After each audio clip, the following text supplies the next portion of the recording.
Wa Mungu. Mwamba uliopasuka ndani yako nijifiche, damu iliyomwagika, babu zako Bwana,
Inonde mon âme, inonde mon âme,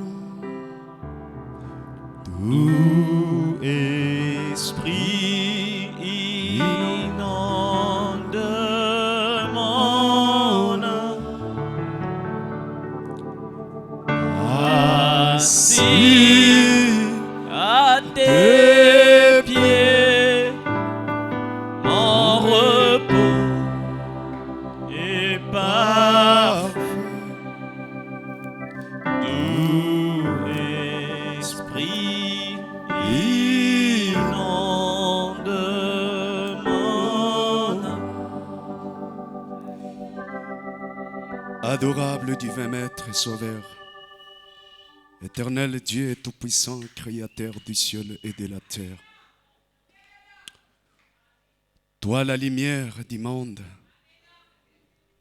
toi qui te mets dehors l'obscurité, Seigneur, nous nous sommes rassemblés ce matin, chacun avec son colis, connaissant que nous nous approchons auprès du Maître. C'est là où nous pouvons tout nous décharger, Seigneur. C'est vrai, Père, nos difficultés ne peuvent jamais être résolues par un homme, mais plus qu'un homme, c'est toi, Christ, qui peut tout résoudre.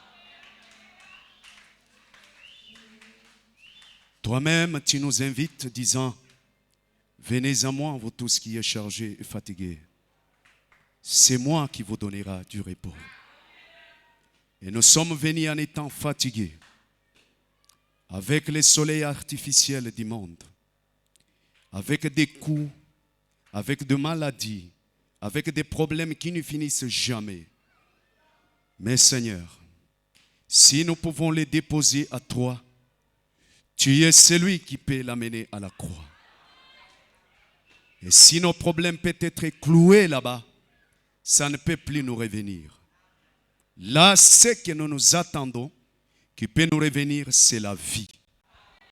La vie de celui qui est monté à la croix, qui est descendu dans la tombe et qui est sorti vainqueur. Et il nous a donné cette vie-là, Seigneur. Ce matin, Père Céleste, je te confie cette assemblée entre tes saintes mains. Il n'y a que toi qui peux prendre soin de nous, Seigneur. Une chose est sûre et certaine, et que Père, tu n'es plus dans la tombe. Tu es sorti de la tombe. Seigneur, tu n'es pas resté au ciel, bien que tu étais monté, mais tu es revenu. Alors, Seigneur, cette fois-ci, Père Céleste, c'est pour plus beaucoup nous éclairer le chemin, afin que même ceux-là qui étaient dans l'obscurité puissent voir ces chemins, Seigneur, et les suivre. Nous te disons merci parce que tu nous as choisis. Tu nous as porté les noms les plus merveilleux. Tu nous as donné des renommées. Aujourd'hui, nous sommes la Madame Grâce. Et nous nous appelons l'épouse de Christ. Et nous pouvons, Seigneur, prendre la même table que toi. Parce que tu as dit, celui qui me suivra, il s'assurera sur le même trône que moi. Nous croyons, Seigneur Dieu, que même maintenant nous sommes dans les lieux très saints en Jésus-Christ. Viens, mets-moi de côté. Seigneur, je ne représente absolument rien du tout. Mais c'est toi qui peux plus beaucoup parler à travers moi. Et quand tu parleras, Seigneur, les maladies seront guéries. Seigneur notre Père, quand tu parleras, le péché de plusieurs personnes seront expiés. Et quand tu parleras, Seigneur, les difficultés qui se régissent dans nos maisons trouveront des solutions. C'est pourquoi je t'invite de prendre cette chair sous ton contrôle et de prendre la prééminence pour tout conduire selon ta faveur. Jésus, conduis-nous. Toi, l'ange puissant dont l'image est sur la photo. Descends, Seigneur Jésus-Christ, pour nous oindre ce matin. Parce que nous profitons de cette onction qui a été laissée à cette chair par ton serviteur. C'est de là que nous pouvons parler au Père Céleste. Viens, conduis-nous auprès de toi. Je recommande, Seigneur Jésus, ô Seigneur, l'interprète, ton serviteur qui est à mon côté. Je le recommande entre tes saintes mains. Tu sais, Père, il ne connaît même pas de quoi qui sortira de ma bouche. Mais, Seigneur, pour les transmettre à ceux-là qui n'entendent pas la même langue. Mais Dieu, la même onction qui est sur moi, peuvent descendre sur lui, Seigneur. Afin que nous puissions faire un chemin ensemble pour arriver là où tu veux nous amener ce matin. Sois notre Dieu à jamais. Parle avec tout un chacun de nous. Brise tous les murs du diable. Brise toutes les chaînes des démons. Au nom de Jésus-Christ, ramène les rétrogrades. Et sois avec nous, car nous te demandons au nom de Jésus-Christ, notre Dieu. Amen. Ouvrons nos Bibles. Tufungule mabiblia yetu. Notre écriture, Genèse chapitre 1er. Andiko yetu Mwanzo sura ya kwanza.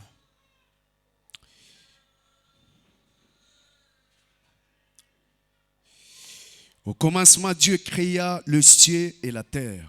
Kumwanzo Mungu akaumba mambingu na bulongo. La terre était informe vide. Bulongo abukwe na mufano na utupu. Il y avait des ténèbres à la surface de l'abîme. Na kulikuwa giza yulu ya ile. Et l'Esprit de Dieu s'est mouvé au-dessus des eaux. Na roho ya Mungu ilikuwa inatambala juu ya maji. Et Dieu dit, Mungu akasema, que la lumière soit. nuru iwe. Et la lumière fit. Na nuru ikakuwa. Dieu vit que la lumière était bonne. na Mungu akaona sema nuru ilikuwa mzuri, Dieu sépara la lumière avec le ténèbre. na Mungu akatenganisha nuru na giza, Dieu appela la lumière jour. na Mungu akaita ile nuru siku, Il appela le ténèbre nuit. na akaita giza usiku. Et ainsi il y eut un soir Na hivi kulikuwa usiku et il moja y eut un matin. na kulikuwa mchana moya, Cela fit ainsi. na ile ikakuwa vile. Jean chapitre 8, Yohana sura 8 verset 12. mstari ya 12.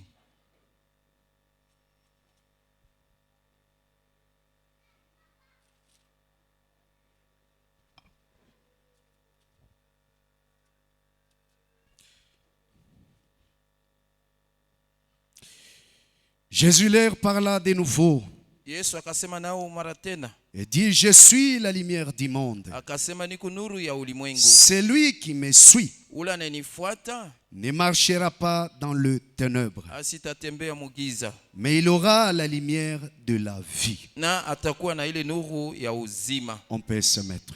Tunawezi kuketi.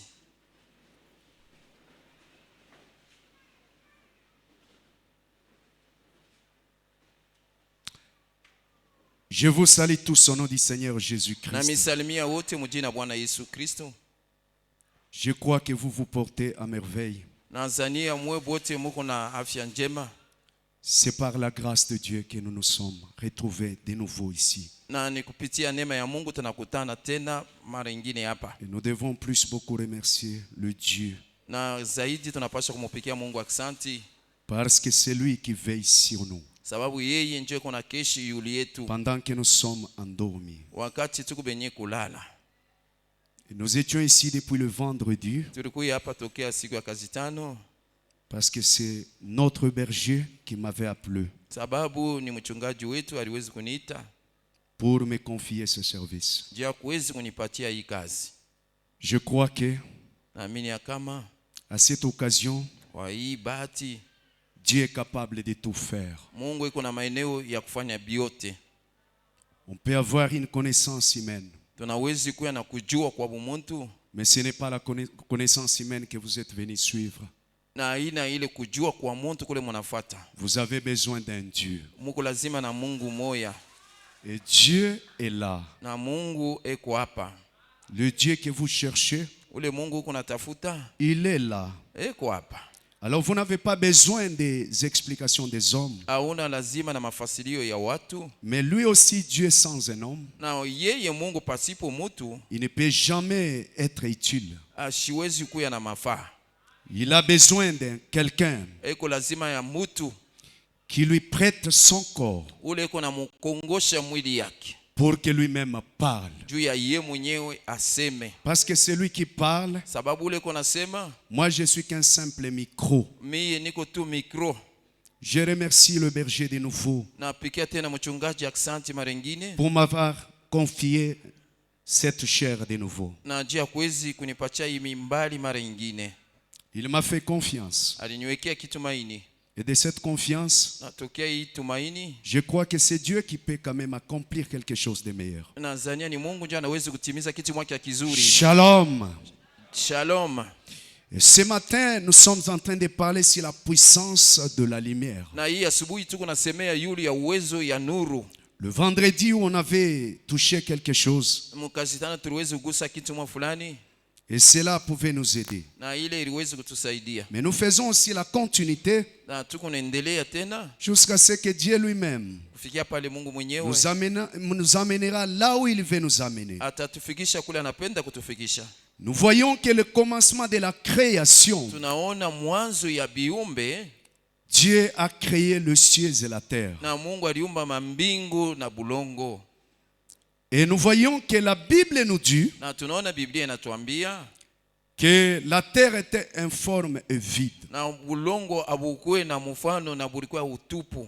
Mais quand nous parcourons avec notre prophète, Wakati tunatembea na nabii wetu, cela veut dire qu'il y avait déjà de semences dans la terre. na ile inaonekana kusema kulikuwa mambeko ilikuwa mu bulongo. La terre qui a été créée, Ile bulongo buliumbiwa, c'était déjà, ça contenait déjà la na semence. ilikuwa ndani yayo mule na mambeko. Et la Bible dit, Na Biblia inasema après avoir créé la terre, kisha kuumba bulongo, l'Éternel a de nouveau continué avec la création. mara ingine tena wa milele aliendelea na kuumba. La deuxième fois qu'il a voulu créer, Mara ya pili ile alipenda aumbe, il a créé la lumière. aliumba mwangaza.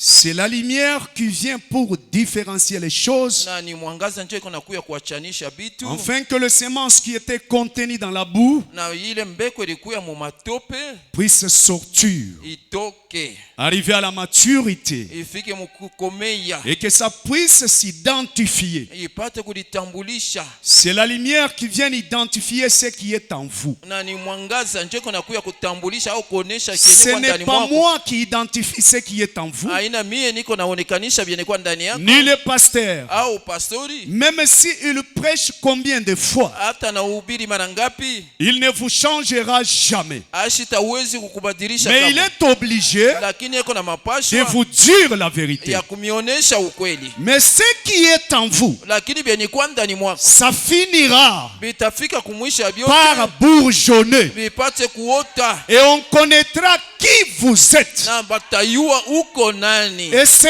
temps-là, Na ile wakati c'est ile le temps que nous vivons. ndio wakati tuko naishi. Tu sois prédicateur, Ukwe mhubiri, tu sois un simple croyant, ukwe mwaminifu tu, mais au temps de la fin, lakini wakati ya mwisho c'est le temps de la lumière, ni wakati ya où mwangaza. toutes les semences Ile mbeko yote qui ne pouvaient jamais bouger ila ikwezi kama kutenga, doivent bouger. inapaswa kutenga. Ce qui les fait bouger, Ile kona itenkesha c'est le soleil, ni jua, c'est la lumière ni mwangaza, qui vous attire ile inakukokota pour que vous soyez manifestés. hivi uonekane. Même si vous vous êtes caché comment, Hata ulifuchama na la mwangaza, lumière a une puissance mwangaza kuna de uwezo frapper, ya kupika, d'enlever tout, ya kutosha et vyote, que chaque personne na kila mtu puisse vous connaître. apate kufamia. Même moi qui est ici, Hata mimi mwenye kuwa hapa la lumière me frappe. na mwangaza inanipika, Ça ne dépend pas de mon ministère, aiangaliliwe na utumishi yangu, mais c'est la lumière lakini ni mwangaza qui manifeste iko naonekanisha ce qui était au commencement. kile kilikuwaka C'est kumwanzo, pourquoi Genèse na ndio kwa maana se mwanzo complète avec Apocalypse. iko naendelea na Ufunuo, Parce qu'Apocalypse, sababu Ufunuo c'est le retour de la lumière ni kurudia kwa qui mwangaza, part tout droit unaenda mara moja en Genèse mwanzo pour soulever, na juu ya kulamuka mettre au clair uwe peupe toutes les semences. mambeko yote. Alors les prédicateurs Bahubiri n'ajoutent rien. mhubiri asiongeze kitu, Ils aspergent seulement mbeko na mimia de tu l'eau. maji, C'est la boue qui contient na ni ile matope njo iko la na semence. mbeko. C'est juste. Ni sawa Tout est bon pour le prêcher. na yote kwa mzuri juu ya kuihubiri, C'est la parole. ni neno, C'est normal. niko sawa, Mais lakini quant au changement, kwa ile nangala mabadiliko il n'y a pas le changement. hakuna mabadiliko, Il n'y a que la manifestation huko paka tu onekanisho de ce qui était caché. ya ile C'est lifuchama. pourquoi Branham a dit, Ndio kwa maana Branham quand la anasema lumière vient, wakati mwangaza nous inakuja, sommes au temps de la tuko manifestation. wakati ya onekanisho. La vraie semence Mbeko ya kweli doit être manifestée. inapaswa Et la kuonekana fausse semence na mbeko ya doit ongo être manifestée. nayo inapaswa Parce que kuonekana, le soleil sababu jua brille inangala sur la fausse semence na yule ya et mbeko la bonne mubaya semence. na mbeko ya mzuri, Alléluia. Poussons les cris de joie. na tupaze masauti ya furaha. Alléluia. Branham est là. Branham iko pale Il nous enseigne. anatufundisha. J'aime beaucoup mon prophète Napenda zaidi nabii wangu parce que ce que je suis aujourd'hui, sababu kenye niko leo c'est à cause d'un prophète. ni juu ya nabii moja. Alléluia. Ce que vous êtes, Kenye wiko c'est à cause de Branham. ni juu tu ya Branham. Alors si Branham n'était pas venu, Kama Branham je asiukuye, ne sais pas si Dieu pouvait parler. siwe kama Mungu aliwezi kusema, Parce que dans sa main, sababu mkono il n'y yake avait que 7 étoiles. mulikuwa tu ni manyota saba, Et en dehors de cette étoile, na nje ya nyota saba il n'y avait pas de voix de Dieu. au kwake sauti ya Mungu. Première étoile, Paul. Na wa kwanza alikuwa Paul. C'était la foi. Na ilikuwa ni Et imani. la foi vient de ce qu'on entend. Imani inatokea Ce kwa ile qu'on unasikia. entend de la parole. Yenye unasikia Et neno. quelle parole? Neno kani? C'est Dieu Mungu qui parle anasema dans Paul. ndani ya Paul. Et quand Paul termine, Wakati Paul anamaliza, Dieu lui met à côté. Mungu anamweka Il pembeni. prend Irénée. Anabeba Irene. C'est Dieu Ni Mungu qui parle eko à nasema travers Irénée. pitia Irene. Mais Lakini Dieu ne pouvait jamais s'arrêter là-bas. Mungu asikuwezi kama Il kushimamia avait pale. 7 étoiles. Alikuwa na manyota 7. Mais si vous regardez, Kama mnaangalia, le 7e étoile nyota ya 7 était à la fin. ilikuwa kumwisho. Parce que c'est là où Ni pale l'identification était réservée. na utambulisho C'est la litungiwa. voix du 7e ange Ni sauti ya malaika wa 7 qui identifie le véritable semence. iko natambulisha mambeko C'est ya la kweli. voix du 7e Ni ange sauti ya malaika wa 7 qui identifie yenye la kutambulisha fausse semence. na ile mbeko ya bongo. Alléluia. Alors, quant aux prédicateurs, Kwa ile naangalia bahubiri nous faisons que le cri, na tuko nalalamika tu. nous faisons que le bruit. Tuko nafanya tu ni makelele. Nous avons les tuyaux d'eau, Na tuko na ile tio nous ya sommes mai. en train d'asperger. Na tuko na mimia tu. Mais nous connaissons Lakini tunajua ce que Dieu avait contenu dans sa main. ile Mungu alikuwa nayo Parce mkono que lui yake. a dit, Na sababu tout alimwambia ce qui se trouve entre mes mains, na wote beka mikononi mwangu. personne Mutu hata et moja. personne. Na mutu hata moja. Il n'y a pas à Hakuna dire c'est à cause de ceci.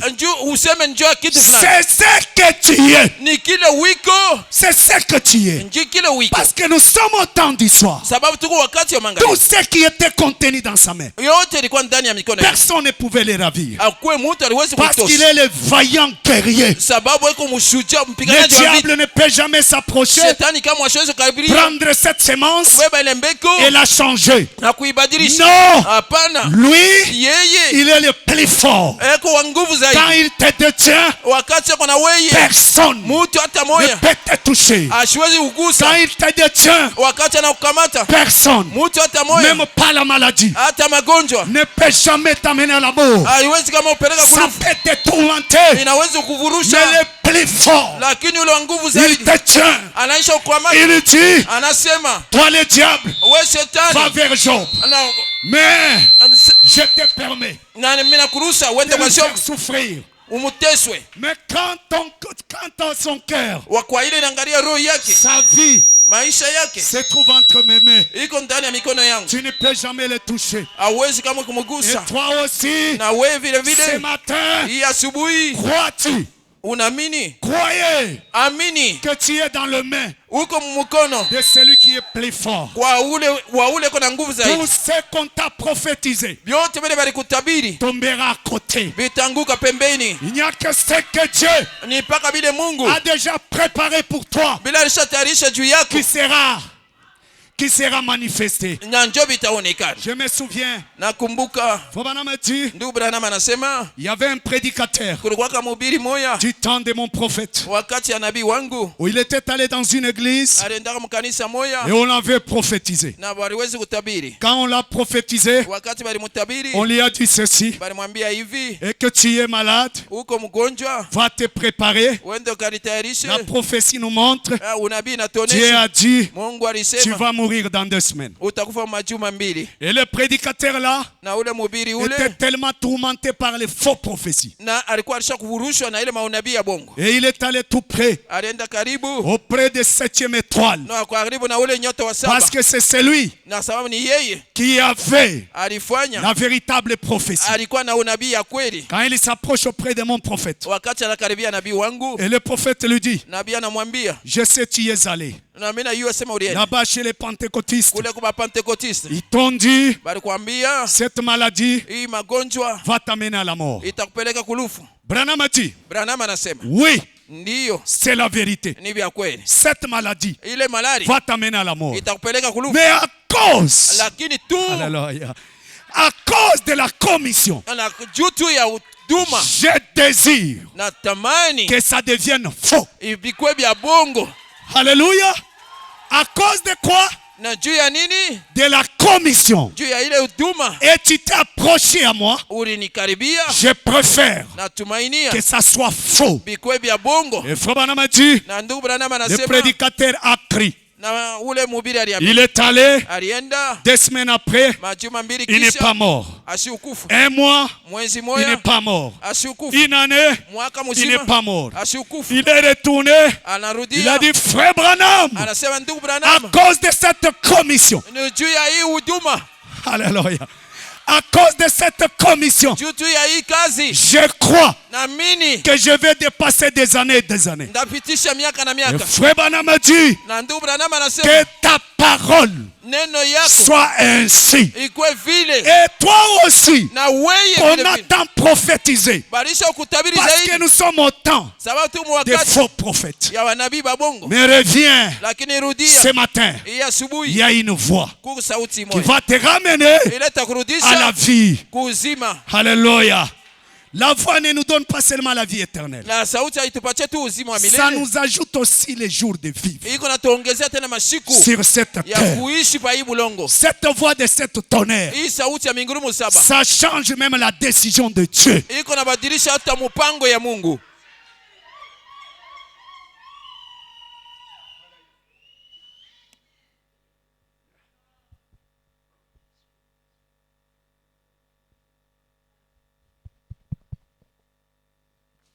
Alléluia. J'espère qu'on peut voler. Na tumainia tunaweza kuluka. Et Dieu sépara Mungu akatenganisha la lumière avec le ténèbre. giza na nuru. C'est ce que moi j'aime. Njoo kile napenda. Il dit ceci. Anasema hivi Dans le lever du soleil, katika huku lamuka kwa jua point 50. kunukta 15. Remarquez, Mwangalie maintenant, na sasa comme les ténèbres couvraient la terre, saa vile giza ilifinika bulongo, le semence ne pouvait venir à la vie na mbeko haikuwezi tena kuonekana kuuzima sans le lever du soleil. pasipo kulamuka kwa jua. Alléluia. Il faut que le soleil Inapaswa jua s'élève ilamuke pour que les semences juu ya mambeko reviennent à la vie. irudie kuuzima. Il dit ceci. Anasema hivi, Les ténèbres couvraient la terre. na giza ilifinika bulongo, Maintenant les fils, sasa wana son en anglais, mwangle est ressuscité. anafufuka, Et toutes les ténèbres ont été dissipées par cette lumière. na hii giza yote ilipotea kupitia hii mwangaza. En même temps qu'elle était en train de se répandre sur toutes les nations, Na wakati yote ile ilikuwa iko zambalala kwa mataifa et yote, le peuple disait, na watu walikuwa il kanasema n'est point ici, hayana tena hapa, mais lakini il est ressuscité. ni mwenye kufufuka. Quelle déclaration Tangazo kani a confirmé sa parole. ya kuhakikisha neno lake, Il a confirmé comme étant la vérité. alihakikisha sawa vile yenye kuwa ya kweli, Car kwani maintenant, sasa il a vaincu la mort, aliwina lufu le séjour des morts na pahali pa lufu et la tombe na kaburi est resté vide. na ilibakia wazi. Tous ces corps Mwili yake qui yote, étaient contenus dans la tombe, ile mili yote ilikuwa mbulongo, dans la terre, mbulongo. quand on a créé, Wakati baliumba, alléluia, quand on a créé, wakati baliumba ça devrait se manifester. ilipaswa kuonekana. Pour quelle raison? Juu ya nini? Frère m'a dit, Anasema ndugu Branham, dans Allumer la lumière, point 32, na kuhakisha unuru Il dit ceci. 32 anasema hivi, nos corps étaient sur la terre avant le monde. na mamili yetu ilikuwa pa bulongo mbele ya Avant dunia, qu'il n'y ait n'importe quelle lumière. mbele ya pakuye mwangaza yoyote. Vous comprenez, je pense. Nazania munasikia, Au commencement, Dieu créa le ciel et la terre. mwanzo Mungu aliumba mambingu na Et bulongo. frère Branham a dit, Na ndugu Branham c'est anasema dans cette terre-là ni muile bulongo que nos corps étaient contenus. mamili yetu ilikuwa De mule ndani ces éléments. ya ile maelema Il dit 16, était attaché à la terre. ilikuwa ilishakwambatana na bulongo Avant que n'importe quelle lumière y arrive. mbele ya mwangaza yoyote ifike, N'importe quelle vie ici.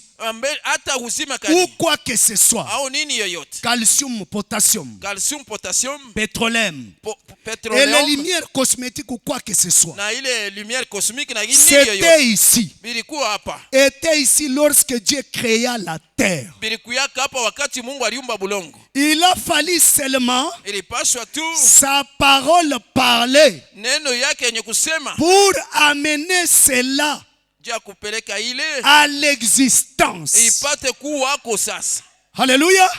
Ce sont des choses qui étaient dans la terre. Ni bitu vilikuwa mbulongo. Il fallait maintenant que la parole, Ilipasha sasa neno parler, neno yenye kusema puisse réveiller ces corps-là ipate kulamusha ile de la mamili terre où c'était contenu. muile bulongo mule ilikuya. C'est pourquoi Ndio kwa maana nous avons vu le vendredi tuliona mkazi tano qu'Adam Adamu a été prise de la terre. balimutosha ni kubulongo. Dieu l'a formé Mungu à anamutunga partir de la terre. tokea bulongo, Mais la vie lakini uzima n'était pas sur la terre. haikuwe pa bulongo na ilikuwa inatokea juu.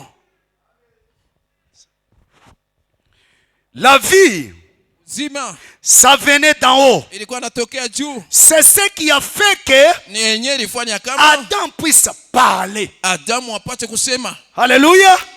C'était quoi? Ilikuwa kanini? La lumière Mwangaza a éclairé iliangaza pour qu'Adam juu ya Adamu soit tiré de la terre atoshwe et kubulongo qu'il commence à marcher. na anze kutembea. Alléluia.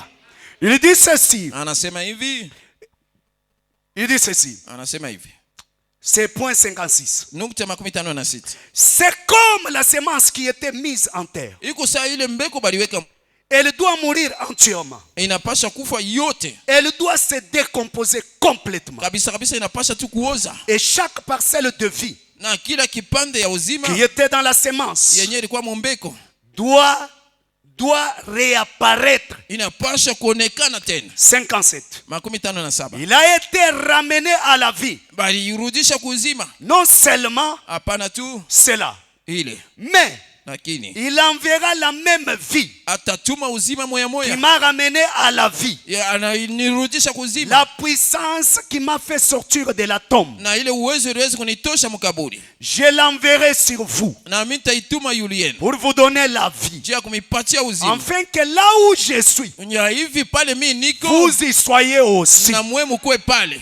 Quand la lumière Wakati mwangaza s'élève, inalamuka c'est pour me déplacer ni juu ya kusema d'un ikuhamishe état de la honte na kutosha mahali ya vers haya un état glorieux. na kupeleka mahali moya ya Ce utukufu. n'est pas pour me laisser dans la boue. Haina juu ya kunyacha Ce matope. n'est pas ce que le prophète dit. Haina kenye nabii anasema. C'est pour me déplacer Ni juu ya kunihamisha d'un état de la honte ile hali ya haya pour m'amener juu ya kunipeleka dans un état glorieux. ile hali moya ya utukufu. Parce que moi, Sababu mie bien que je suis dans la tombe, hata vile niko bien mkaburi, que je suis dans la boue, hata vile niko matope, mais je n'appartiens pas à la boue. mimi shina wa matope. Ma place n'est pas dans la boue. Fasi yangu haina matope. Je suis là Niko mule pour attendre na les jours siku de la voix ya qui sauti doit me tirer de la terre atanitosha pour kubulongo m'amener jia kunipeleka dans un endroit glorieux. na mufasi mwa utukufu. Quel temps? Wakati kani? C'est le temps de la lumière. Ni wakati ya mwangazi. C'est le temps que nous vivons. Ni wakati tuko naishi. Du temps de Paul, Wakati ya Paul nous étions dans la boue. tulikuwa kama matope. Paul a parlé, Paul alisema mais il n'y avait pas quelque chose akwake kitu qui pouvait tellement nous secouer kile kiliweza pour que tutenkesha nous quittions la boue. njoo tutoke Nous matope. sommes restés là-bas. Tulibakia mule. Irénée est venu. Irene Il anakuya a parlé, alisema mais nous sommes encore restés. na tulibakia tena.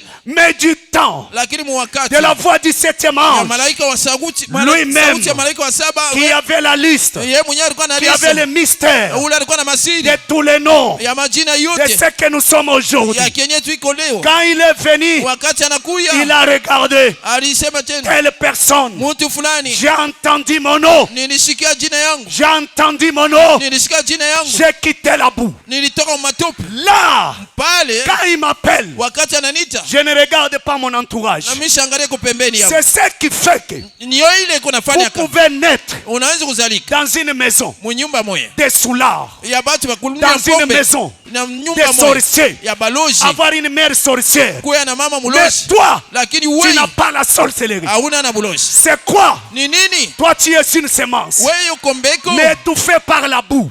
barisha kuishibilia En train na mulongo d'attendre matope, na wakati Mungu La anasema voix, sauti le mystère masiri qui doit retentir. ile inapaswa Et kusikilika. quand ce mystère retentit, Wakati ile masiri un inasikilika, sorcier muloji ne peut jamais t'empêcher. asiwezi kama Là, tu kuzuiza. sors. Hapana, unatoka Tu ne regardes pas ni auangalie à gauche ni kushoto ni à droite. au kukume. Tu sors. Unatoka. Un soulard ne Mulevi peut jamais t'empêcher. asiwezi kama kuzuiza, Parce que toi, sababu weye tu as entendu ulisikia ta voix. sauti yake Tu es sorti. na unatoka. C'est pourquoi je te dis, Ndio kwa maana nakwambia, on te dit tu es de telle tribu. banakwambia uko kabila C'est le fulani, mensonge. ni vya bongo. Toi, Weye tu n'appartiens pas à cette tribu-là. hauna wa ile kabila ile, Tu ne l'appartiens pas. hauna wa ile kabila. Toi, tu as une tribu. Wewe uko na kabila moya, Ta tribu ya kabila yako est quelque part. iko fasi Et fulani, le chef de votre tribu na shefu wa kabila yenu s'appelle Jéhovah Jireh. jina yake Yehova ile C'est celui ni yeye qui ule pourvoit à tes besoins. eko natayarisha Tu mahitaji peux yako. sortir Unaweza dans kutoka une famille pauvre. mujamaa C'est maskini dans un état de la boue. na muntu ule asitoka Mais quand matope. la voix sonne, Wakati sauti hiyo la yenyewe, voix de mon père, sauti ya baba yangu, quand il m'appelle, wakati ananiita il me dit, ananionyesha, mon fils, mtoto yangu, l'or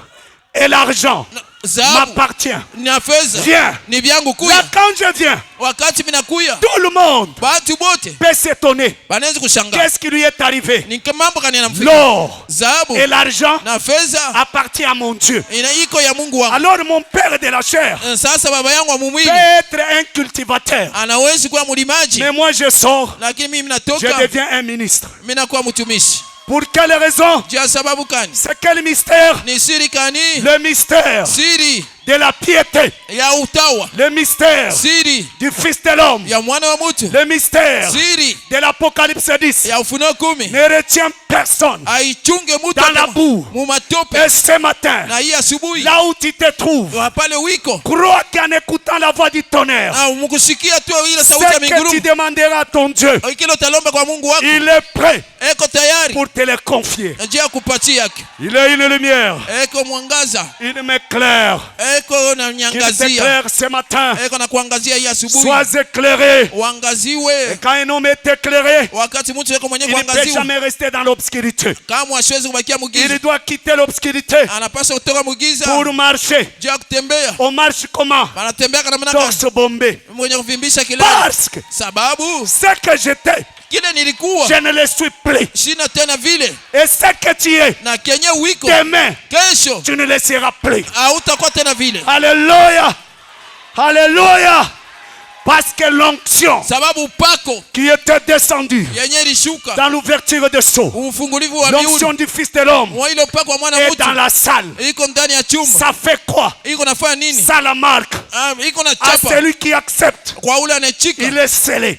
ana chapa. On lui dit, toi, Banamwambia wewe, à partir d'aujourd'hui, tokea leo tu ne seras plus Hortense. hautakuwa tena Hortense. Tu seras qui? Utakuwa nani?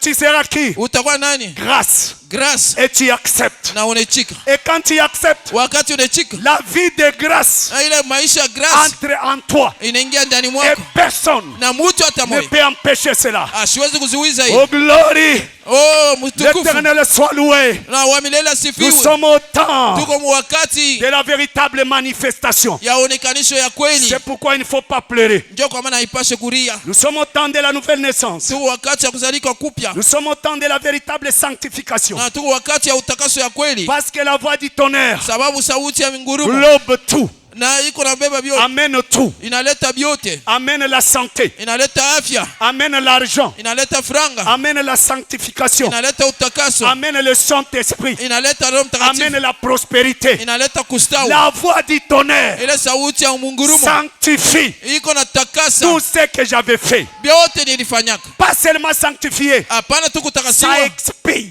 iko na ondoa. Et ce que toi tu penses que j'étais, Na kile uko kuna wazia ulikuyaka aujourd'hui, leo, quand l'Éternel me regarde, wakati wa milele il me ananiangalia, voit propre, asione, il ananiona me voit safi, saint. ananiona mtakatifu, Et regarde ce qu'il m'appelle. anaangalia bana Saint Janon, bonjour. mtakatifu Janon, Je bonjour. n'appartiens plus à ce nom-là. Shida tena wa ile Il jina, commence avec l'identité. anaanja na utambulisho. Saint Paul, Mtakatifu Paul, Saint Branham, mtakatifu Saint Branham, Irénée, na Saint Irénée, Sainte Épouse na Sainte Épouse, et la Sainte Parole. na neno takatifu. Parce que nous avons la parole sainte, Sababu tuko na neno takatifu, ça nous sanctifie iko na tutakasa et ça nous donne les nouveaux noms. na inatupatia jina mpya. Nous devenons des qui? Tunakuwa banani? Des saints. Batakatifu, Saints. atakatifu, Saint, atakatifu, Saint atakatifu. et l'Éternel des armées. Eko wa majeshi wa milele. Alléluia. Alléluia. Alléluia. J'aime beaucoup Dieu napenda zaidi Mungu pour cette grâce qu'il nous a fait. na juu ya neema hii anatutendea. Point 80. Nukta 80. Son esprit ramène Na roho yake kunarudisha sur la terre cette même vie na pabulongo ile maisha moya moya qu'il avait autrefois. ile alikuwa nayo zamani. Si l'esprit de Dieu Na kama roho ya Mungu qui a ressuscité le corps, ile ililamusha mwili, les corps, ouais.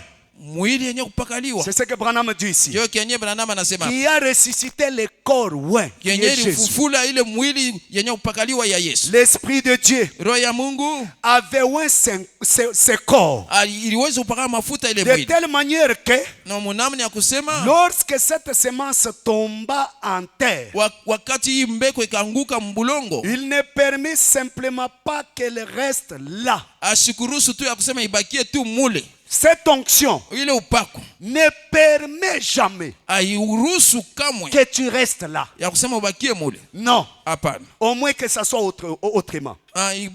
Ni paka kama iko namna Mais il nyingine, dit ceci. lakini anasema hivi, Les vivifia na iko na ipatia uzima et les ressuscita. na iko na ifufula Ce même esprit, ile roho moya moya par la même puissance, accomplissant le même œuvre. na pitia ile uwezo moya moya yenye kutimiza matendo moya moya, Alléluia. Accomplissant le même miracle. iko natimiza miujiza moya moya. S'il est en vous, Kama iko ndani mwako il vous ressuscitera, atakufufula vous aussi. na weye vile vile. 123. 123. Par conséquent, Kwa kinyume l'épouse doit aussi être la chair de sa chair na bibi harusi naye anapaswa kuwa mwili ya et mwili yake l'os de ses os. na mfupa ya mifupa yake. Or, comme c'était chair mortelle, Na sasa vile ilikuwa mwili ya kufa, va-t-elle devenir sa chair? itakuwa tena mwili yake? Nous revenons cela dans une minute. Na tutaona ile mudakika moya. Alléluia. Dans une minute, Mudakika moya nous verrons cela. tutaona ile. Alléluia.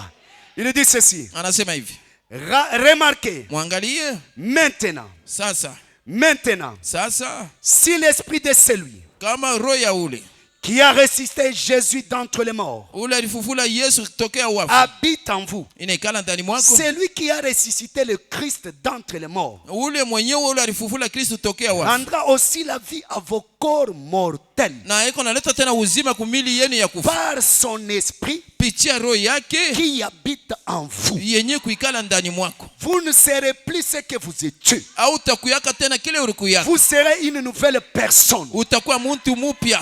Le message que nous avons reçu, Ujumbe yenye tunapokea c'est le message de la transformation. ni ujumbe ile kunabadilisha, Ce n'est pas une mutualité aina kankunchi mwa pour fulani appartenir dans une assemblée. na juu tupate kuwa makutano moya Non, fulani. non. Hapana, Les gens des assemblées sont là-bas. bantu ya makutano beko kule, Mais ici, lakini hapa c'est la parole. ni neno Et la parole na neno engendre la parole. iko nazala neno. Et quand vous devenez la parole, Wakati unakuwa neno vous devenez le décideur unakuya mwenyewe de ukamata ce mfano que vous voulez ya être. kenyewe kile unapenda ukuwe, Parce que Dieu sababu Mungu a décidé alikamata que mpango le monde soit. nuru Et dunia le monde ikuweko fit. na dunia Et ikaonekana. quand il vous engendre, Wakati anakuzaa vous êtes appelé la parole. unaitiwa neno. Et quand la parole vient, Wakati neno il inakuja dit à une montagne, anasema na mulima, ôte-toi de là, hama pale va de l'autre côté. uende ngambo ingine, Et la montagne na mulima n'obéit pas au ciel. aitii Parce que mbingu, le ciel sababu mbingu est resté vide. ilibakia utupu. Le ciel est sur la terre. Mbingu iko pa Le bulongo ciel s'appelle l'épouse. na mbingu Et quand inaitiwa bibi l'épouse harusi. est une seule, Wakati bibi les harusi choses changent. bintu Et vinabadilika, quand les choses changent, wakati vitu vinabadilika automatiquement, mara moja tout est changé vyote et vinaweza transformé. na kugeuka. C'est par ta parole Ni upitia neno que lako tous tes enfants batoto yako qui bote sont loin de toi bainye kwa mbali na peuvent wewe être protégés. wanaweza C'est kukingiwa. quand toi tu parles. Wakati wewe unasema Parlez, parlez sema en croyant mukuamini que j'envoie la puissance. natuma uwezo, Parce que cette puissance sababu ile uwezo qui avait fait sortir Jésus dans la tombe ile ilitoshaka Yesu mkaburi n'est pas restée dans la tombe. ashikubakia Est mkaburi, revenue inarudia à nous-mêmes. inakuwa kwa shebenye Or, dans le temps, na wakati ya pour zamani se tenir na jua kuweza kusimama derrière la chair, nyuma mimbali il fallait appartenir à quelle famille? ilipaswa kuwa mufamikani, Il fallait appartenir à la famille des Lévites. ilipaswa kuwa mujamaa ya Balevi. Parce que, Sawa baba, alléluia, oh my, oh la la,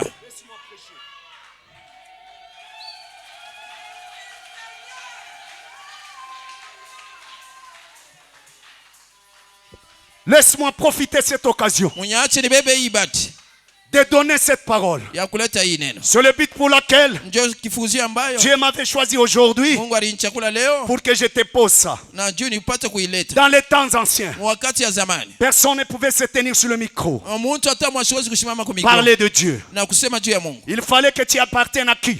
Ulipaswa kuwa wa nani? À la famille de Lévite. Na kuile jamaa ya Walawi. À la famille de qui? Na jamaa ya nani? Des sacrificateurs. Ya wakuhani. Les sacrificatures Ile kukuhani quittaient des pères ilikuwa inatoka kwa baba en fils. inaenda kwa mtoto. C'est pourquoi on avait Aaron. Na ndio kwa maana kulikuwa Quand Aaron. Aaron est mort, Wakati Haruni nous anakufa avons Éléazar. na tunakuwa na Elieza. Personne d'autre Hakuna mtu mwingine ne pouvait prendre cette place. asikuwezi kubeba ile vazi. Mais aujourd'hui, Lakini leo pour vous montrer que ndio ya kumionyesha kama les tribus qu'on nous donne, na ile makabila ce sont wanatupatia des faux tribus. ni makabila ya Nous, bongo. nous sommes cette famille-là. Na shie tuko ile La jamaa famille des Lévites. na ile jamaa ya Walawi C'est nous. ni shei Je vous lis. na misomee. Alléluia. Alléluia. Nous sommes cette famille-là. Tuko ile jamaa ile. C'est pourquoi Ndio kwa maana notre problème mambo yetu est traité na iko d'une nafanyika manière sacerdotale. munamna moya ya kikuhani. Alléluia. Pas un prophète Hapana nabii qui viendra définir ma vie. ule atakuwa kuonesha maisha Moi, yangu. j'appartiens Mimi niko wa à la famille sacerdotale. na ile jamaa ya kikuhani. Oh my. Oh la la. Alléluia. Dans le temps de la Bible, Wakati ya Biblia il y avait un grand mystère. kulikuwa kasiri mwa mkubwa. C'est un mystère Ni siri des taureaux et des agneaux. ya wangombe na wankondo. Quand un pécheur Wakati mtenda dhambi commettait la culpabilité, anafanya kosa, qu'est-ce qu'il cherchait? alikuwa anatafuta nini? C'était les taureaux. Ilikuwa ni ngombe Et quand mwanaume. il amenait là, Wakati anamuleta dans l'assemblée, il y avait 3 étapes. na mwile makutano mlikuwa vipande Par tatu vie extérieure, na ile baraza ya nje, lié saint fasi takatifu et lié très saint. na fasi takatifu zaidi. Il arrivait là-bas, Anafika il kule devrait rencontrer un sacrificateur. alipaswa kukutana na mkuhani moyo, Il lui donnait, anampatia et le na sacrificateur mkuhani égorgeait l'agneau. anachinja Et kondoo le sang na damu tombait dans une utile pure. na ilikuwa iko naanguka musani mwa safi, Alléluia.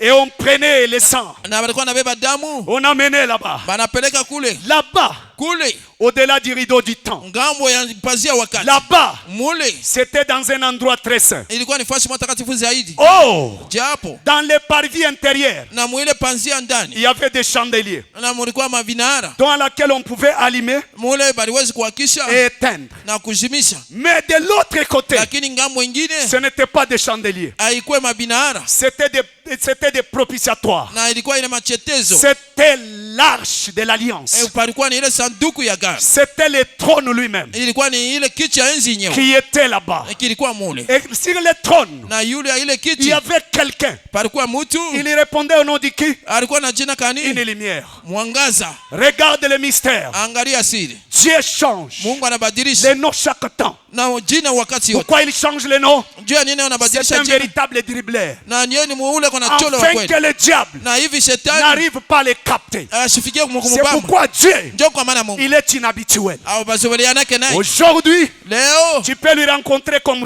Paul. unaweza kumkutana naye saa Mais mzee ne Paul. reste pas seulement là-bas. Hapana kubakilia tu Demain, pale. Kesho il peut devenir anaweza kuwa Chaloué. mzee Chalwe. Ne doute pas. Hapana kushaki, Lui, yeye il change. eko na geuka, C'est pourquoi ni njoo kwa maana il s'appelle un anajiita Dieu amorphé. Mungu mwenye kubadilisha mauso, Chaque âge, il prend anabeba une nouvelle identité.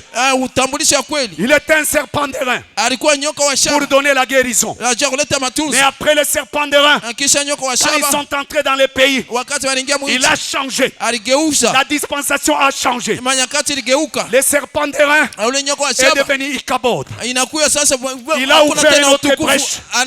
La piscine de Bethsaïda. Anaita sasa ile Là-bas, piscine ya Betsaida. Quand tu es là-bas, Wakati uko tu mule, entres le premier, unaingia wa kwanza, tu es guéri. unatunziwa. Mais quand les gens se sont habitués, Wakati bantu il a wanazoveleana, changé la dispensation. anabadilisha manyakati, Il est devenu qui? anakuwa nani? Il est devenu qui? Anakuwa nani? Il est devenu qui? Anakuwa nani? Il est devenu un homme. Anakuwa muntu. Et quand il devient un homme, Wakati anakuwa muntu, c'est pour.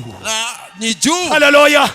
C'est pour ni juu que celui ule qui yote, ne saura pas ule asitaweza se guérir, kujitunza, celui qui n'a pas d'appui, ule asikufunza, puisse se trouver apate l'aide à partir de lui. na kupata usaidizi C'est pourquoi tokea. cet homme Ndio kwa maana huyu qui mtu était paralytique, ule alikuwa wa kilema, il n'avait pas d'appui, ashukwe na il n'avait pas kuwagemea, l'argent, ashukwe na il franc, n'avait pas de frères, akuwe na vya il n'avait kufanya, pas même de mère. ashukwe hata na Les baba na gens mama, l'avaient déjà abandonné. na balikuwa basha Comme kumwacha, on t'a abandonné aujourd'hui. na wewe banaisha kuacha leo. Alléluia.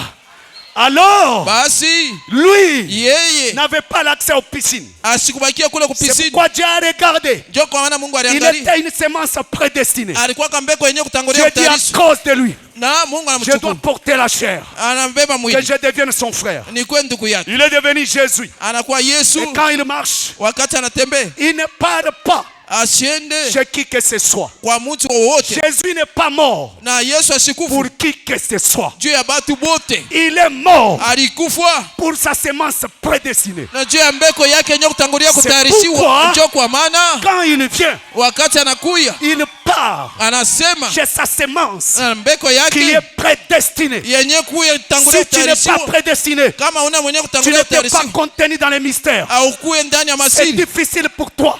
na ndio kwa Ça maana va te passer. vitakuya nguvu, Mais vitakupita, lui, lakini il yeye s'adresse anaenda à un homme abandonné. aiko nasema na mtu Et mwenye ce kuachiliwa, matin, na hii asubuhi tu es l'abandonné. uko mwenye Je kuachiliwa, te prophétise. na Mungu anakutabiri, Reçois pokea ce Dieu-là. ule Mungu ule Il est ici. eko hapa. Oh, glory to God. J'aime Dieu. Napenda Mungu. Toi qui es méprisé, Wewe on banakusarau, t'a donné tous les noms. banaisha upatia majina Même yote, si tu étais tombé, hata ulianguka, mais le sacrifice lakini a sadaka déjà changé. ilishobadilika. Nous ne sommes plus dans la loi. Hatuna tena Nous msheria, sommes dans une grâce. tuko munema. Oh Dieu, Oh Mungu, est-ce que tu es là ce matin? na uko hapa hii Est-ce asubuhi, que je te parle ce matin? na uwezi kusema na wewe hii Est-ce asubuhi que tu aimes ça? unapenda hii, Poussez le cri du Seigneur. mulalamika juu ya Bwana. Merci Dieu.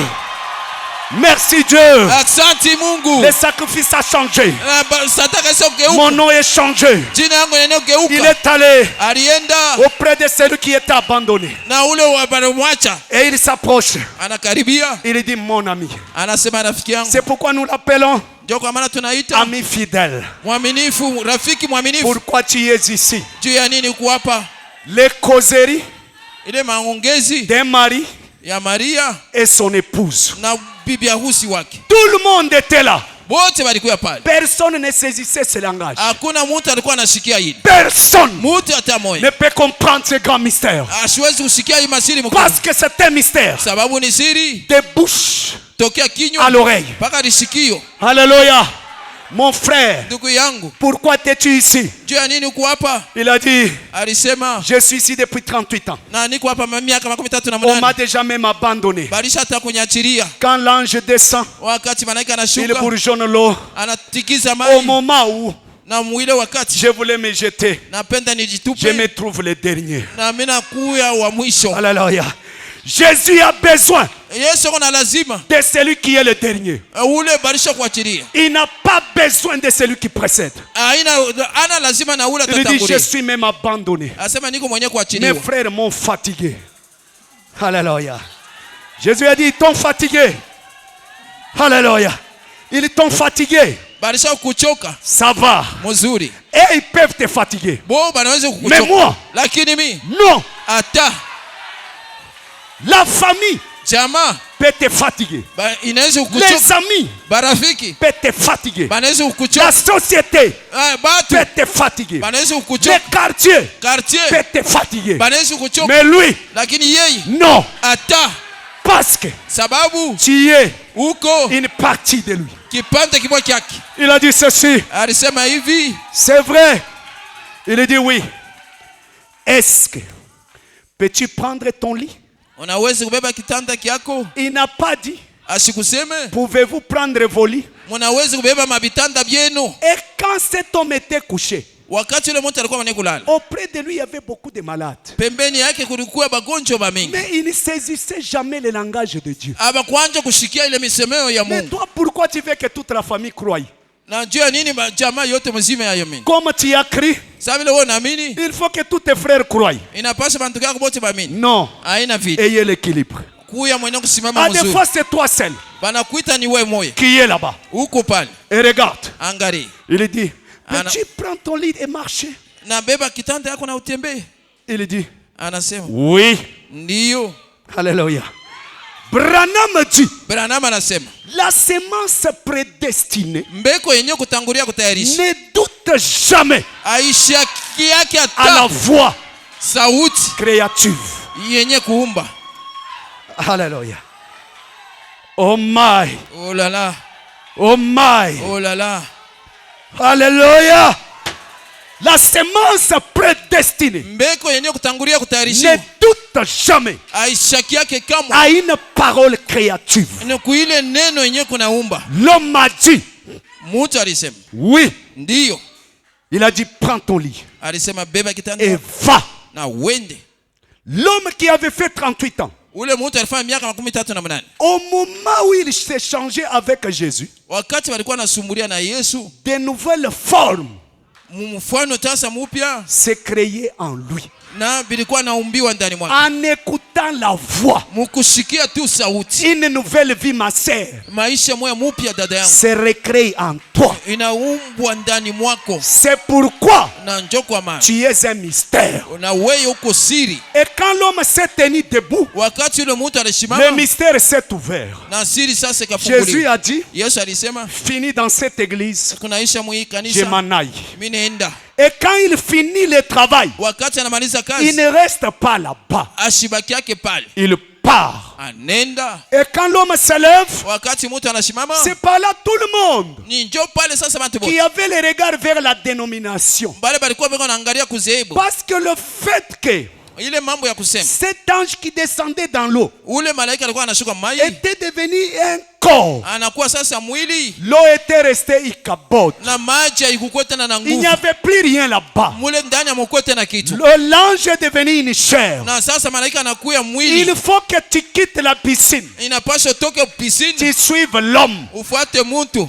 C'est pourquoi Jo kwa maana ça demande une révélation inaomba ufunuo pour comprendre les choses ja kushikia bitu que nous avons aujourd'hui. vyenye tuko navyo leo. Et il s'est levé. Akalamuka Il commence à marcher. anaanza kutembea, Les imitateurs s'approchent. bale bakufuatilisha Mon nabo ami, banafu c'est quoi? ay mambo yako Il nini? dit, il y a un homme, Anasema kumutu moya, Jésus de Nazareth. Yesu wa Nazareti Il m'a visité. alinitembelea, Il m'a dit, alinionyesha prends ton lit beba kitanda yako et marche. na utembee. C'est pourquoi je marche. Njo kwa maana Et anatembea, on commence à chercher Jésus. banaanza kutafuta Yesu, Nulle part. abakumupate fasha Quand on hata lui cherche, wakati on wanamtafuta devient les kimbanguistes. unakuwa kimbangista, Au moment où on lui cherche, wakati wanamtafuta on devient les méthodistes. unakuwa methodist, Au moment où on lui cherche, wakati on unamtafuta devient les catholiques. unakuwa katoliki. Mais à celui qui ne lui cherche pas, Kwa ule asimutafuti, qui s'abandonne, ule mwenye tu c'est kuliachilia, celui-là que Jésus vient. na njoo kwake yeye Yesu Il vient anakuja, lui.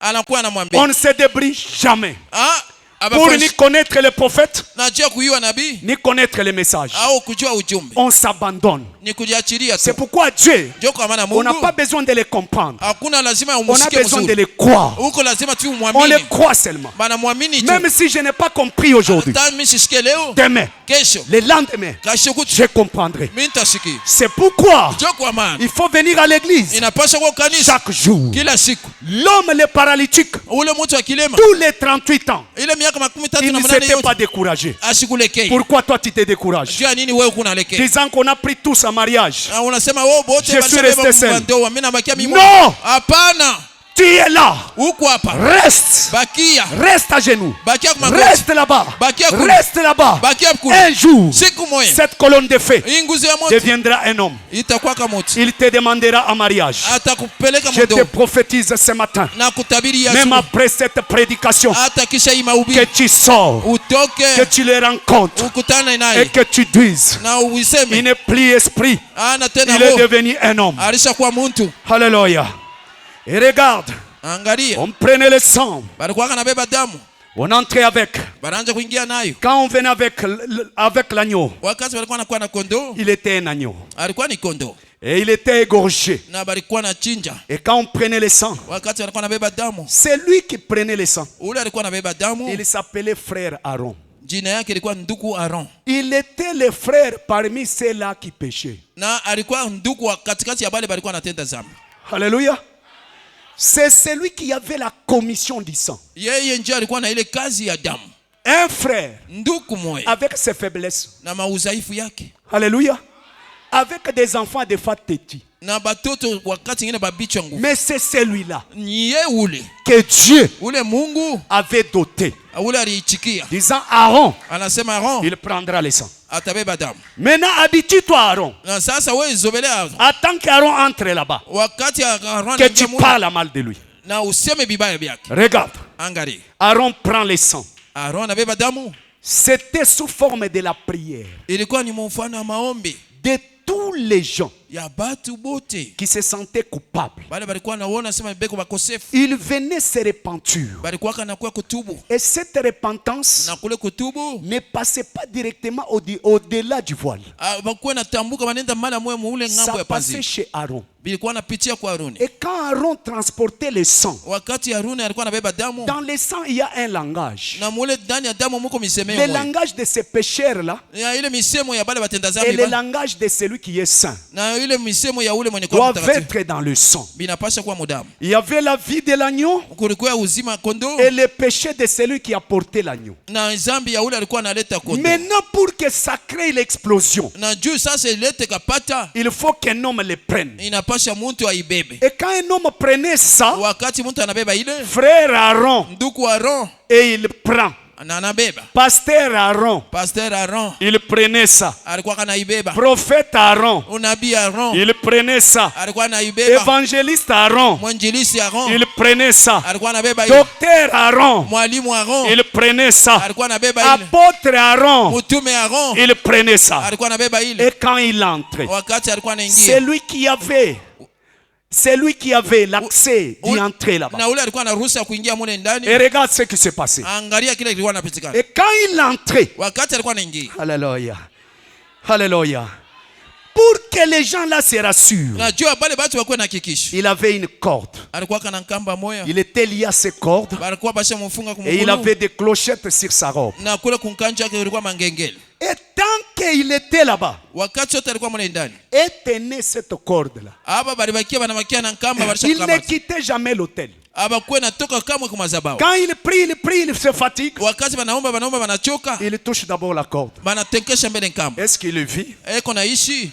On sent la clochette. banashika tu Les ngengele, tonnerres sont révélés. minguruma yenye Il ufunuli, dit Amen. banasema amina, Il est là. eko hapo, Je ne quitte jamais sitatoka ce kamwe message hii ujumbe tant qu'il est là. wakati iko pale, Je l'attends. mina mchunga, Il prie, il prie, il prie, il anaomba prie. nomba, Les choses deviennent difficiles. vitu vinakuwa nguvu, Il touche la corde. anakamata kunkamba. Quand il touche la corde, Wakati anakamata il kamba, sent les mouvements. anashika Il sabe dit kuna l'homme est là. anasema muntu eko mune Tant ndani, qu'il est là, wakati yote eko mune il y a ndani, l'espoir. haiko na tumaini. Alléluia. Tant qu'il vit, Wakati yote ile konaishi, il y a l'espoir. kuko tumaini.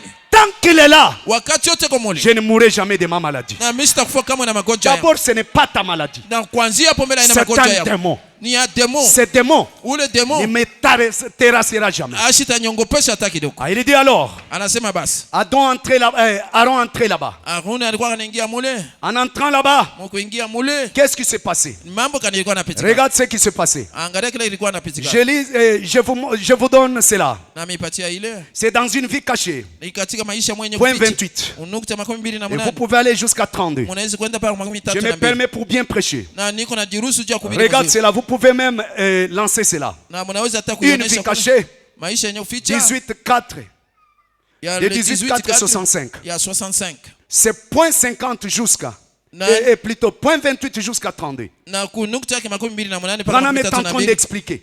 Branham iko nafasiria. Il dit ceci. Anasema hivi, Tant qu'il entrait là-bas, wakati yote alikuwa anaingia mule, et tout le monde avait l'espoir. bote balikuwa na tumaini. Il connaissait que, tôt ou tard, Balikuwa na yua sema tama mon shimbe. problème aura des solutions. Mambo yangu itapataka paka majibu. Il ne se décourageait jamais. Abakuwa kanaelekea Mais hata kidogo. pourquoi toi tu aimes tant de découragement? Wewe mara mingi unapendaka paka kulekea. Pourquoi tu aimes toujours errer? Na juu ya nini wakati yote unapenda paka kuwaiwai? Ce ne sont pas les assemblées qui vont te donner la réponse. Haina makutano nje itakupatia majibu. Non. Hapana. Même nous les ministres, Atashe batumishi. jamais. Hata kidogo. Reste attaché Bakia mwenye à kulamatana cette corde. na ile nkamba. La corde va t'indiquer. Na ile nkamba itakuonesha. Et la corde, c'était la foi. Na ile nkamba ilikuwa ni imani. Alléluia.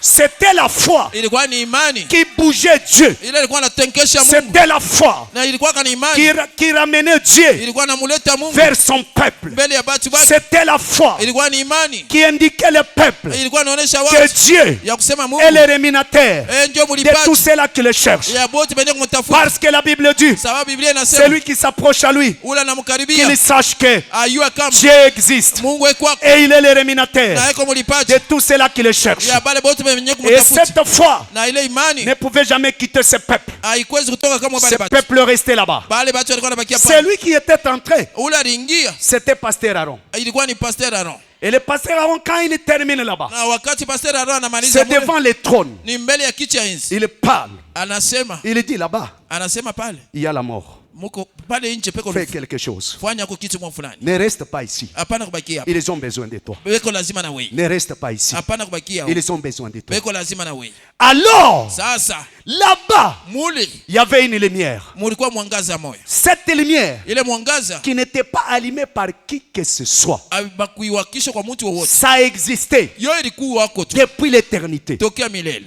Alors, Basi qu'est-ce qui s'est passé? nini ilikuwa napitikana Quand l'intercession terminait, wakati kule kuombeana kuna malizika, le mystère a changé. na sasa siri ilikuwa nabadilika. Alléluia.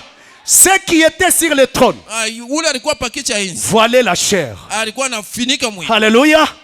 Voilaient la chair pour quelle raison? alikuwa anafinika mwili juu ya nini? Alors quand Aaron sortait de là, Wakati Aaron alikuwa anatoka il mule, n'était plus frère Aaron. ashukue tena ndugu Aaron, Il était devenu. anakuwa sasa, Parce qu'on respecte chaque personne banaheshimiaka kila mtu selon les fonctions qu'il occupe. kufuatana na kazi ile iko nayo. Il était devenu Anakuwa sasa un sacrificateur mukuhani qui pardonnait les péchés, ule alikuwa iko na samehe qui mazambi, proclamait les pardons. ule alikuwa iko na dai Et usamaha. ce n'était plus Aaron, Haikuwa tena Aroni, c'était ce trône-là ilikuwa ni ile kiti ile sous forme de mystère na mfano ya siri, qui venait maintenant anakuya sasa devant la chair. mbele ya mimbari, Il commençait maintenant à regarder. anaanja sasa kuangalia, Il regarde. Il anaangalia, dit, Dan, anasema Dan, ton problème est fini. mambo yako inaisha. Et quand il disait ça, Wakati anasema tu hivi, automatiquement, pale même si les sorciers avaient décidé, hata balozi balikamata mpango, mon problème mambo yangu était fini. iliisha, Était fini. iliisha. Et ce grand Na mystère hii siri mkubwa proclamait la vie. ilikuwa natangaza uzima, Et ce qui était une plaie à l'autel bale walikuwa nalia kwa madhabahu, changeait en joie. balikuwa wanageuka inakuwa C'était devenu furaha, Amen. ilikuwa ni mamina. Amen. Amina, Gloire à Dieu. utukufu kwa Mungu. Je reçois. Napokea, Alléluia. haleluya. Ma maladie est terminée. Magonjwa yangu inamalizika. C'était quoi? Ilikuwa nini? La présence Uwepo de celui qui était là-bas ule alikuwa mule, s'est transformé dans un homme. anageuka na kuwa Il mtu, commençait maintenant alianja sasa à parler, kusema, bouche à l'oreille. kinywa na sikio, Recevez ta mupokee guérison. matunzo. C'est grand mystère. Hii siri mkubwa. Branham a dit, Branham anasema là-bas il y avait une lumière mule mulikuya mwangaza moya, que personne ile mtu hata moya ne pouvait éteindre. ashukwezi Les kuzimisha. gens veulent éteindre la lumière. Bantu banaanza kuzimisha Il mwangaza, dit, banasema ils peuvent éteindre les ampoules. banawezi kuzimisha mampuli, Ils peuvent éteindre toutes ces lampes. banawezi kuzimisha malampi Ils yote, peuvent éteindre toutes les choses qui viennent du courant. na banawezi kushimisha ile mabi yote inakuwa Mais kumoto ya ce grand umeme. soleil, Lakini hii jua mkubwa, alléluia, ce grand soleil qui vivifie, na hii jua mkubwa yenye kuleta uzima, personne ne peut l'éteindre. hakuna mtu anaweza kuizimisha. C'est pourquoi, Ndio kwa maana quand ce soleil vient, wakati hii jua inakuya, mon ami, approche-toi à ce soleil. na rafiki yangu karibia kuili jua, Ce grand mystère hii siri mkubwa a fait sortir le peuple ilitosha watu, et les a fait entrer dans la terre promise. ilibengisha mubulongo ya malako, Et là-bas, na mule il y avait la manne mulikuwaka mana, qu'ils pouvaient manger que ceux qui venaient de là. na baliwezi kula paka yenyewe ilikuwa natokea Ah, kule. Dieu a dit à Moïse, Na Mungu alisema na Musa, dis à Aaron, sema na Haruni, et que chaque fois que la manne va pleuvoir, wakati yote mana itaanza kuanguka, et que la manne du premier jour, na ile mana ya siku ya kwanza, alléluia, la manne du premier jour, ile mana ya siku ya kwanza, regarde, angalia qu'est-ce que ça va se faire? nini itatendeka. Il dit ceci, Anasema hivi, la manne du premier jour, na ile mana ya siku ya c'est dans kwanza, la résurrection de Lazare, na katika ufufuko ya point Lazaro, 67, à 68. nukta makumi sita na saba mpaka Et na nous munane. prenons encore Tunabeba tena la rédemption dans sa totalité dans la joie. na katika ile ukombozi yake Point katika hoteli yake 124. katika furaha nukta mia moja makumi Et mbili na nne. 126. na mia moja makumi mbili na Regarde sita. ce qui s'est passé. Angalia yenyewe ilikuwa inapitika Il s'est ravitaillé de la manne. na balikuwa peko napata ni mana. Cette manne Ile mana était frais. ilikuwa ya mubichi La recommandation était que la manne na balisema kusema ile ne mana puisse pas passer toute la journée. isipitishe siku mzima. Dès que ça tombe, Wakati inaanguka allez rassembler cela. na uende kaikusanisha Prenez-le. na muibebe. Il mangeait cela. Balikuwa nakula ile. Mais le temps est venu. Wakati inakuya la Dieu a dit à Moïse, Mungu anasema na Musa, cette fois-ci, hii mara hii dis à Aaron, sema na Haruni, quand la manne va tomber, wakati mana itanguka, la première manne, maana ya kwanza allez recueillir cela. mwende mkaibebe Et prenez cela. na muibebe Que Aaron entre avec cela au-delà du rideau. na Haruni aingie nayo ng'ambo ya panzia, Qu'il le mette dans les pots. aiweke mu mapo Et que ça soit conservé. na baichunge. Pour que quand vous allez entrer dans le pays, Wakati ile mutaingia sasa muinchi, cette manne qui sera conservée dans la peau, na ile mana bataichunga mupo et ça soit un témoignage na ipate kwa ushuhuda pour cette future génération. juu ya ile kizazi ile kitakuyaka. Écoute, là où nous ne appartenons pas à ce monde. Na mushike pale sheye hatuna ba hii dunia. Regarde ce qu'il dit. Mwangalie kile anasema. Remarquez, Mwangalie ces homères ont été mises. Je suis dans point 124, niko nukta mia moja makumi mbili na nne. dans la rédemption dans sa totalité, dans la joie. Okay. Il dit ceci. Anasema hivi. Remarquez, ces homères ont été mises en réserve. Na mwangalie bali bibeba mana yuchunga. Il a dit ceci. Alisema hivi. Maintenant, regardez quand vous entrerez dans le pays Sasa mwangalie wakati mtaingia muinchi et que vos enfants se mettront à poser des questions à ce sujet. na wakati watoto wenu matanja kuuliza pa hii Il a dit mambo. chaque sacrificateur qui entre alors Non. dans les sacerdoces, Na kila mkuhani ule kona ingia muile sacerdoce après avoir reçu la permission kisha yeye kupata ruhusa d'entrer dans le lieu saint, mkuingia pa fasi takatifu et donc zaidi. une fois ordonné comme Na wakati banamwamuru kama sacrificateur, mkuhani, alors il a le droit d'entrer et de prendre une bouchée de la manne originelle na eko na ile haki ya kuingia na kubeba ile mana ya qui kumwanzo était tombée au commencement. yenye liwezi kuanguka kumwanzo. Cette manne qui était tombée au commencement. Ile mana ikanguka kumwanzo.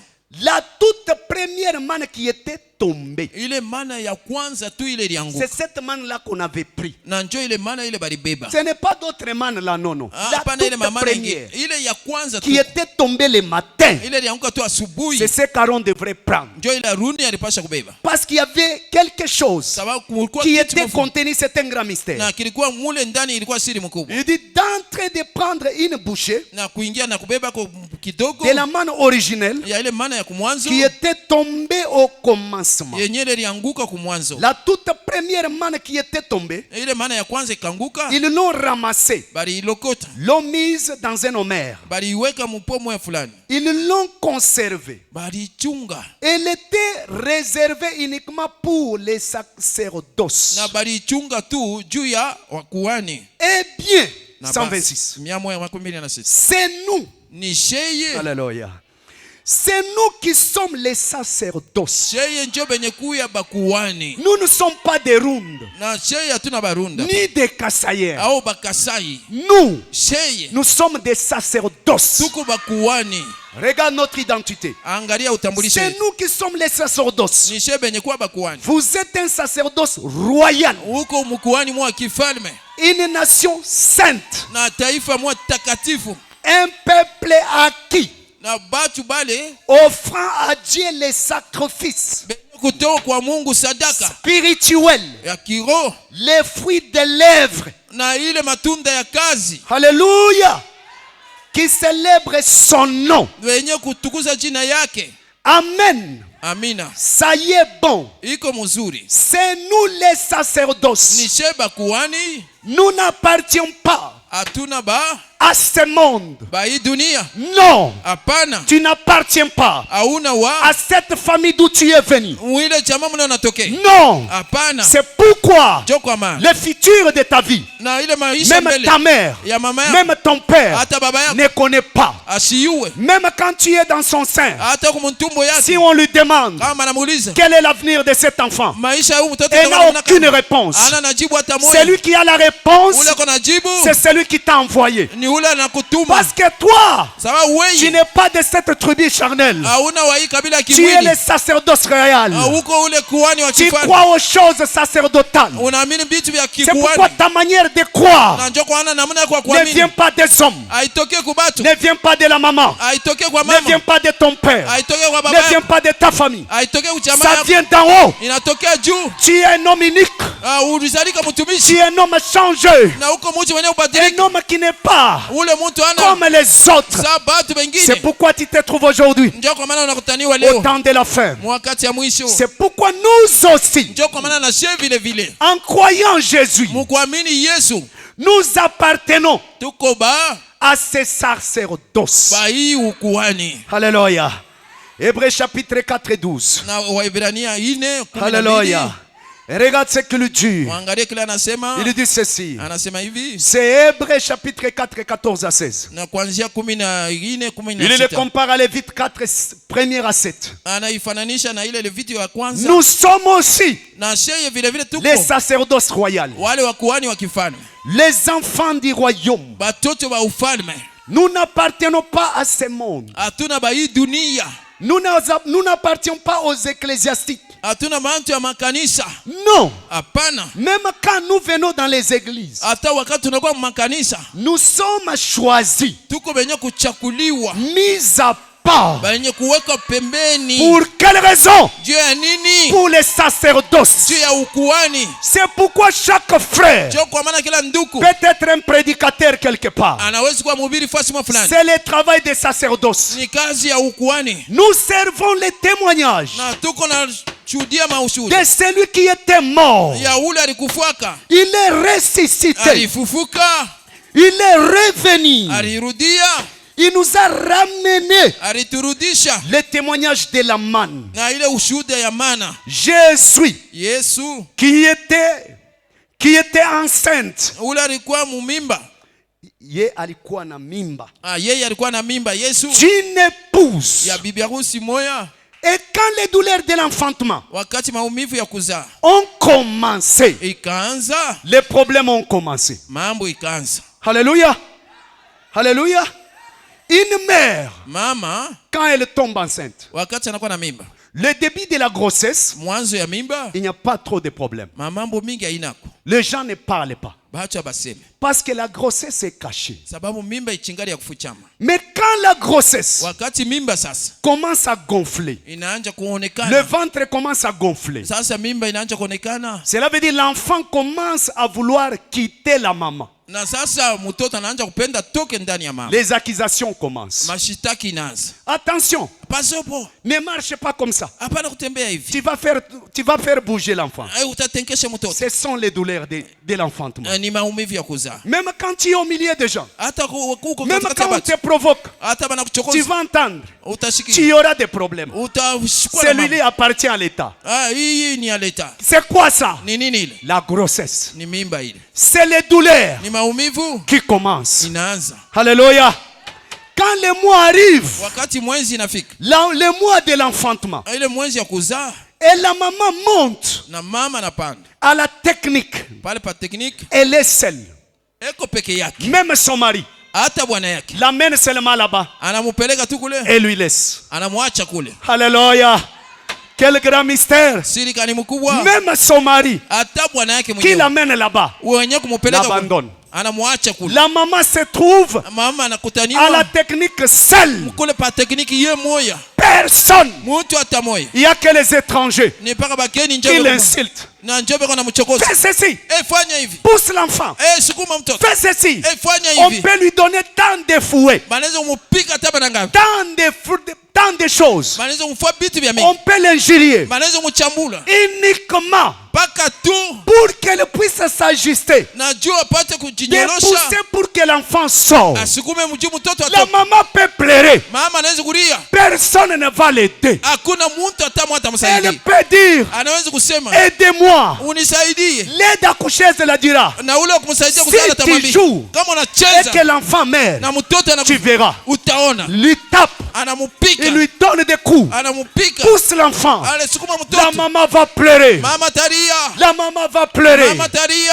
Mais à la fin, Mwisho wa biote. alléluia, à la fin, Mwisho. à la fin, Kumwisho. l'eau commence à sortir. Na mtoto anatoka. Le sang commence à sortir. Maji inatoka, damu inatoka. Après cela, Kisha tu ile.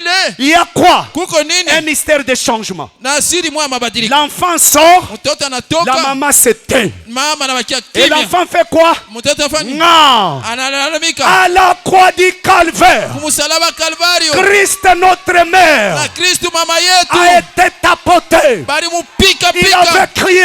Alilalamika. Il était seul Alikuwa kaye moja. avec sa croix. Na msalaba yake. Personne Mtu hata ne moja. pouvait l'aider. Asiwezi kumsaidia. Même Dieu Hata Mungu l'avait abandonné. alimwachaka. Oh, El Shaddai. Oh, El Shaddai. Si tu peux Kama comprendre unaweza usikia. ce grand mystère, Siri mkubwa. il était seul. Alikuwa kaye On lui moja. donnait des fouets. Wanaweza kupika Il ne fimbo. pouvait jamais abandonner la croix. Asikwezi kama On kuacha lui donnait msalaba. des fouets. Manapika Il fimbo. était à la technique. Alikuwa pa teknika. Il était à la technique. Alikuwa pa teknika. C'était quoi? Ilikuwa nini? Branham était déjà là. Branham alikuwa pale. Oh my. Oh la la. Alléluia.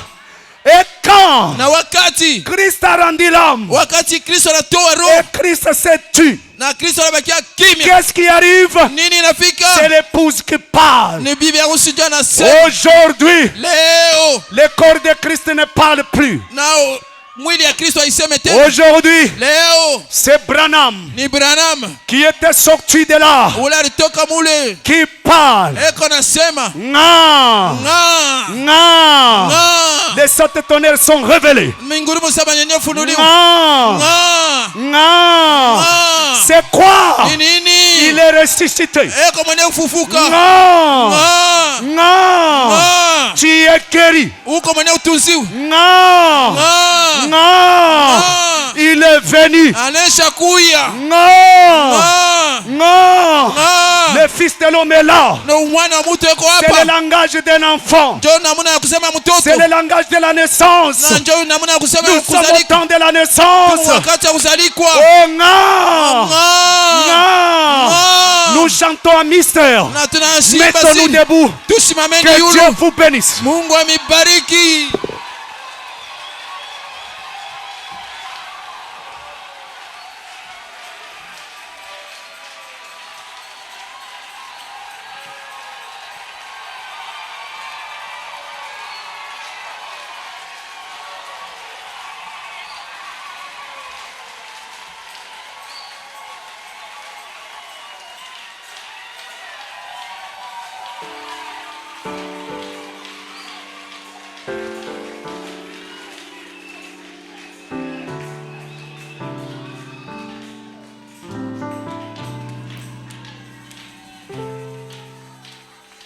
À la croix, au pied du maître, à genoux, j'ai fait mon choix.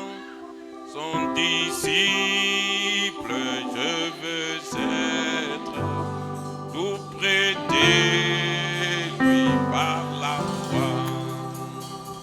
Brebis de sa bergerie, nul ne m'ôte de sa main. Sur le mont, dans les prairies, oui, mon bonheur est divin.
Maintenant, nous c'est pas pris.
wote pamoja sasa. Nous allons inviter Mzee Kalambai s'il peut venir Tunaita Mzee Kalambai kama nawezi kuya et nous conduire à Dieu dans la prière. atongoze kwa Mungu katika maombi. Bientôt ma tâche accomplie, j'entrerai tout droit au port où m'attend douce patrie, le grand vainqueur de la mort. Allez, chanterai sa gloire à lui qui m'a tant aimé et dont l'œuvre expiatoire pour toujours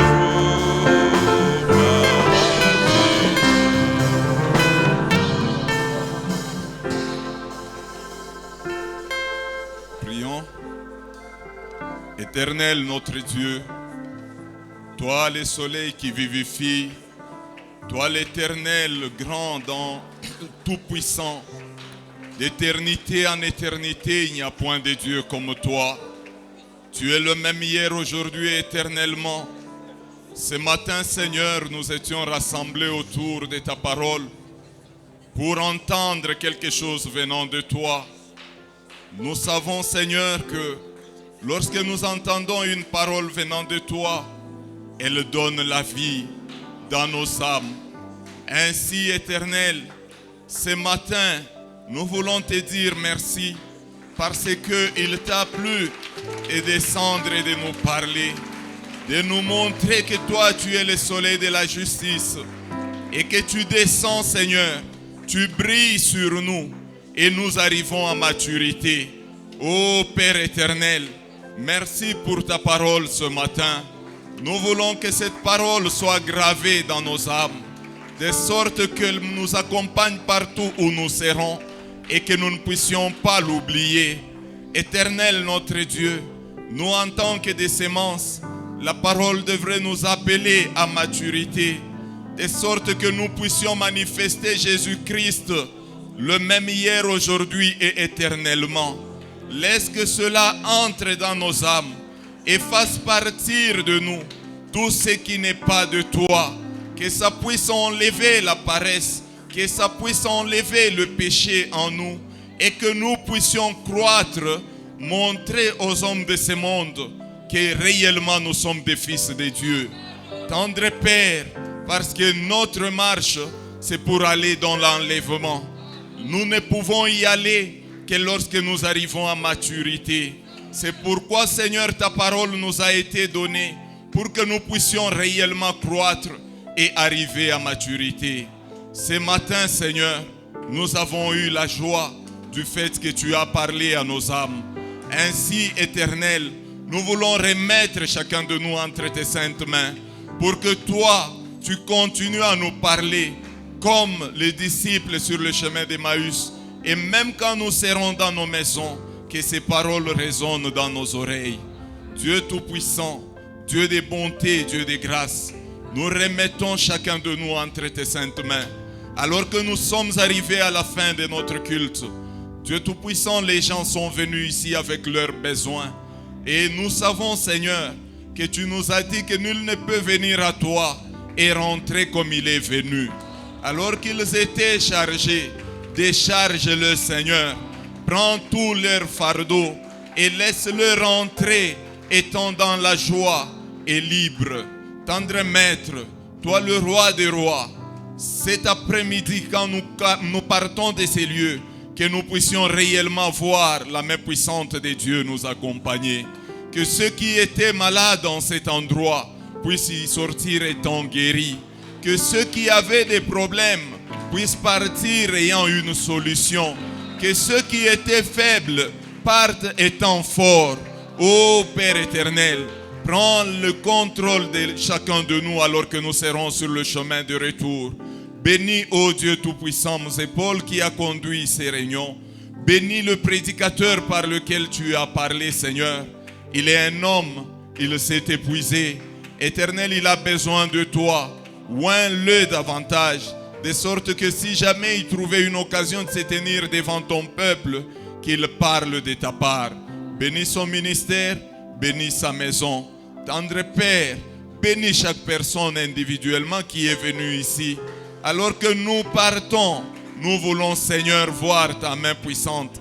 Que les gens comprennent qu'ils n'ont pas été devant un homme, mais qu'ils étaient devant le roi des rois, le Dieu tout-puissant. Et il a donné solution, il a pourvu à tout besoin. Tendre Maître, nous prions aussi pour notre pasteur qui est en déplacement. Nous voulons, Père, que toi tu puisses être avec lui et lui accorder tous ces dons il a besoin. Bénis sa maison et protège-la.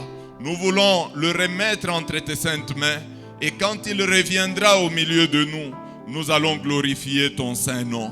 Ce matin, Seigneur, nous voulons prier que toi tu bénisses tous ceux-là qui d'une manière ou d'une autre ont œuvré pour que ce culte ait lieu. Bénis tous ceux-là qui ont travaillé et tous tes enfants qui sont venus pour écouter la parole. Alors que nous sommes arrivés à la fin, nous remettons à toi l'honneur, la gloire, la louange, la félicité au siècle des siècles. Sois béni, Seigneur, et nous prions ainsi dans le précieux nom de notre Seigneur et Sauveur Jésus-Christ. Amen.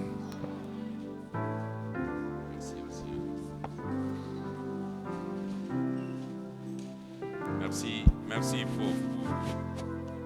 Asante prof juu ya ombi. Je ne sais pas si les anciens peuvent m'aider à ramener un peu les communiqués. Sijui kama bazee